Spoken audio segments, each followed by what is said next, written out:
चाहता हूँ कि आपसे जितना बार मिला हो आपने सफाई दिया है कि जैसे ही हमको सूचना मिला है हम तुरंत जाने के लिए काम किए हैं। लेकिन मैं पूछना चाहता हूँ कि आपने क्या किया आगे? घटने से पहले नहीं आ सके। आपको मालूम हुआ कि सामूहिक हत्या करने के प्रयास हुए हैं, एक जघन्य अपराध हुआ आरमपुर के घटना में, तो आज तक आप लोग फरार कैसे हुए? मैं ये पलामू के पुलिस कप्तान से पूछना चाहता हूँ, आप यहाँ के गरीब गुरबा से पैसा वसूलने के लिए बालू की गाड़ी के पीछे अपने पूरे प्रशासन को लगा कर रखा है, लेकिन इतने जघन्य अपराध होने के बाद पूरे पलामू में नाकाबंदी काहे नहीं काम करने का काम किया? और इससे साफ प्रतीत होता है काफी सामंतियों के समर्थक है, गरीबों के खिलाफ काम कर रहे हैं। आप लोग ये बात जान समझ सकते हैं साथियों। इससे भी बड़ा दुख है कि गोली लगने के बाद हॉस्पिटल में जब मैं पहुंचा तो स्थिति जो लहूलुहान थी, आत्मा रो रहा था कि किससे मदद मांगू। माननीय आलोक कुमार चौरसिया वहां पहुंचे, अपने स्तर से प्रयास किए, लेकिन इससे आप साजिश सामंतियों की ताकत का अंदाजा लगा सकते हैं कि सिकंदर चौधरी की मौके पे हत्या हो जाती है, लेकिन अन्य जो घायल है नाबालग जसवंत चौधरी है, उनको पेट में 3 गोलियां लगी हुई थी, कंधे में गोली लगी हुई है, जान जाने के जोखिम था, लेकिन 23 तारीख को गुहार लगाते रहे। वहाँ का सीएस, वहाँ के सुप्रिंटेंडेंट से बात करते रहे, लेकिन वो कानों में छू नहीं रहेगा।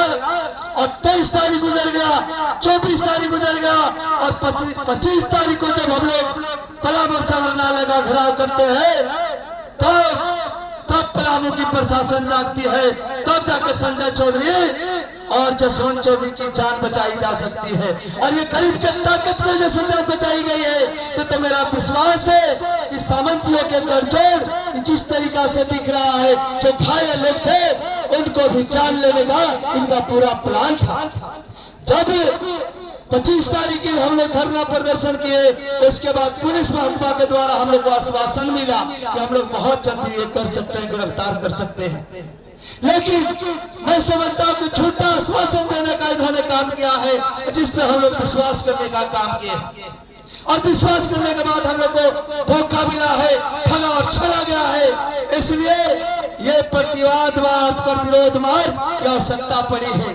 इस लाल झंडे की लड़ाई में, इस लाल झंडे के नेतृत्व में मैं इस बात के लिए भी आप लोगों को दाग देना चाहता हूँ कि इस पलामू प्रमंडल के लोग, चाहे जिस दल के लोग हो, चाहे भाजपा के हो, चाहे जेएमएम को हो, चाहे कांग्रेस को हो, चाहे आसपा के हो, चाहे बसपा के लोग हो, ये तमाम लोग अपनी राजनीतिक मतभेद को भुला के गरीब की चट्टानी एकता को प्रदर्शित करने के लिए अन्याय के खिलाफ जो आप साहस दिखाने का काम किए हैं, आने वाले दिनों में ऐसी एनर्जी की जरूरत है। मैं बता देना चाहता हूँ, ये लड़ाई रुकनी नहीं चाहिए, न लड़ाई रुकेगी। अभी जो शांति वार्ता चैनपुर थाना में हमें करना पड़ा, जिसके प्रति भी सवाल खड़ा हुआ कि आप लोग शांति के कैसे समझौता कर लिए जाकर चैनपुर थाना में। मैं प्रशासन से गुहार लगाना चाहता हूँ, मैं भी एक शासन कान हूँ, मैं शासन कान हूँ। आप उम्मीद रखते हैं कि आप दंगा भड़काने के मत करिए, राजनीतिक मत करिए, ऐसे भाषा का प्रयोग आपने किया है, जबकि मैं आपको बोला हूँ कि अगर उनकी अविलंब गिरफ्तारी होती, पीड़ितों को समुचित इलाज का व्यवस्था उस समय हुआ रहता, ये प्रतिरोध मार्च, पलामू संग्रहालय का घेराव और ये चिलचिलाती धूप में जो एनर्जी लोग लगा रहे हैं, इसकी कोई जरूरत नहीं पड़ती है। इसका अगर गुनाह है कोई है, इसका अगर गुनहगार है तो पलामू की प्रशासन और साथ ही साथ गढ़वा की भी प्रशासन है। और आज आप गरीब मजदूर किसान आपको सारी जो बाधाएं उत्पन्न करने का काम किए हैं, उन तमाम को चीजों को चुनौती देते हुए आज हम कार्यक्रम किया है। और ये एक टेलर है, बहुत जल्दी अगर पीड़ितों को अगर न्याय नहीं मिलता है तो आने वाला दिनों में चरणबद्ध तरीके से पूरे पलामू प्रमंडल की, झारखंड की इस व्यवस्था को चौपट करने का काम करेंगे। साथ ही साथ जिस तरीका से केंद्र में और इस देश के अंदर बहुत संख्यक राज्यों में भारतीय जनता पार्टी की सरकार है और झारखंड में माननीय हेमंत सोरेन जी की सरकार है। हम सुनते हैं कि शासन में बैठे हुए लोग, प्रशासन में बैठे हुए लोग आज हेक्स हैंडल को ज्यादा रिस्पॉन्स देते हैं। माननीय हेमंत सोरेन जी हो, चाहे विपक्ष के नेता बाबूलाल मरांडी हो, चाहे यहाँ का डीजीपी हो, चाहे यहाँ का एसपी हो, चाहे डीसी हो, यहाँ न्याय की गुहार बारंबार लगाई गई है। लेकिन भाजपा के हम नेता जो या हेमंत सोरेन की सरकार में विरोधी दल के नेता है, न उनके द्वारा रेस्पॉन्स ली गई है, न माननीय हेमंत सोरेन के द्वारा रेस्पॉन्स लिया गया है। तो आखिर जनता जाएगी कहां?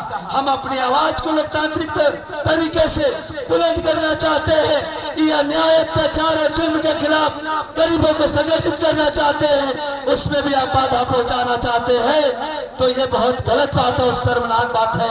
आप तमाम लोग जो पुलिस के वर्दी में प्रशासन के तरफ से आए हुए हैं, वो भी किसी गरीब परिवार के घर से होंगे, ये मैं भी मानता हूँ। इसलिए अपने पुलिस ड्यूटी को निभाते हुए आज जो रामपुर में सामूहिक हत्या करने का जो प्रयास हुआ है, या भू माफिया और बालू माफिया में या निर्दोष लोगों का खून बहाने का काम किया है, उन पे अंकुश लगाने का काम करे, बजाय गरीबों की आवाज को दबाने की। इसलिए मैं इसके साथ साथ इस प्रखंड क्षेत्र का प्रतिनिधित्व करने के नाते, यहाँ के जिला परिषद सदस्य होने के नाते मैं आप तमाम लोगों को सलाम तो करी है। लेकिन आज इस प्रखंड के बड़े बड़े नेता जो चुनाव के समय में अलग अलग झंडा और बैनर लेके आते हैं, बड़े नेता को छोड़ दीजिए, आज के वर्तमान विधायक माननीय सत्यनारायण तिवारी हो, या पूर्व विधायक मिथिलेश कुमार ठाकुर या गिरिराज सिंह हो, वो हमारा शुभ ले या न ले, लेकिन हमारे प्रखंड, हमारे बगल, हमारे गांव, हमारे भाई भतीजा की हत्या हो जाती है। लेकिन आज भी कुछ ऐसे दलाल टाइप के लोग हैं जो दलाल नेता कर सकते हैं, जो हम सभी के बीच में भीतरघात कर रहे हैं। उन तमाम लोगों से भी आग्रह कर रहे हैं कि आप झंडा और बैनर तले अपने भाई में जो मतभेद पैदा कर रहे हैं, अपने भाई को भाई समझने के लिए प्रयास नहीं कर रहे हैं। आने वाला दिन में आपकी भी बारी आ सकती है, बात को समझने की आवश्यकता है। और डंडा प्रखंड के तमाम नौजवान माताओं बहनों से मैं अपील करना चाहता हूँ, वैसे तमाम नेताओं को चिन्हिए और पहचान करिए। ये भाजपा माले के नेतृत्व में जरूर काज हो रहे हैं, लेकिन मैं दावे के साथ कह सकता हूँ कि प्रखंड या पूरे परामपुर मंडल से भाजपा के भी लोग आए हैं, कांग्रेस के भी लोग आए हैं, जमीन के भी लोग आए हैं। लेकिन इसी मतियारा में कार्यक्रम हो रहा है। मतियारा के लोग, डंडा के नेता, बिल्की के नेता कौन है? ये बात मैं इस मंच से इसलिए कह रहा हूँ कि आपके चुप्पे कहीं न कहीं सहमतियों के साथ गठजोड़ को संकेत देता है। हम लोग सुनते आए थे ये लोग दलाली करते हैं।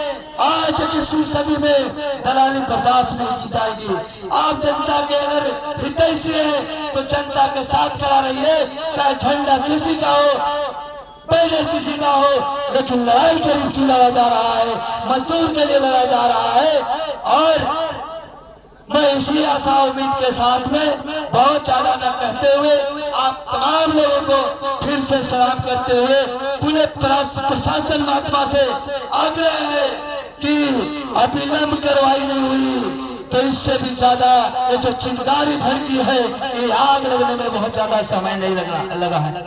सामंतियों के प्रोपेगेंडा की वजह से दबाव में आकर जो 163 लगाने का काम किए हैं, ये आपका डर का कारण हो सकता है। हम सभी के लिए डर का कारण नहीं है।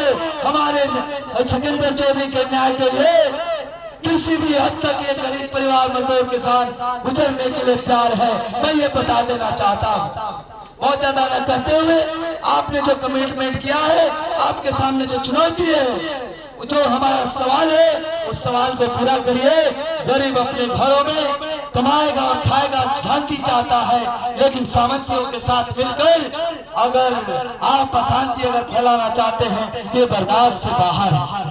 इसलिए बहुत ज्यादा न कहते हुए तमाम जो लोग आए हुए हैं परमंडल से, चाहे कांग्रेस के नेता हो, जेएमएम के, भाजपा के, चाहे माले के लोग हो, किसी भी जाति और धर्म के लोग हो, एक गरीब के न्याय के लिए सिकंदर चौधरी के न्याय में जो आए हुए हैं, आपको पुनः अभिनंदन और जोहार करते हुए आपके साहस और हौसले को सलाम करते हुए अपने वाणी को विराम देते हुए सिकंदर चौधरी को श्रद्धांजलि देते हुए मैं अपनी वाणी को विराम देता हूँ। जय हिंद, जय भारत। सिकंदर चौधरी अमर रहे। धन्यवाद। Thank you. शुक्रिया अजय जी को। और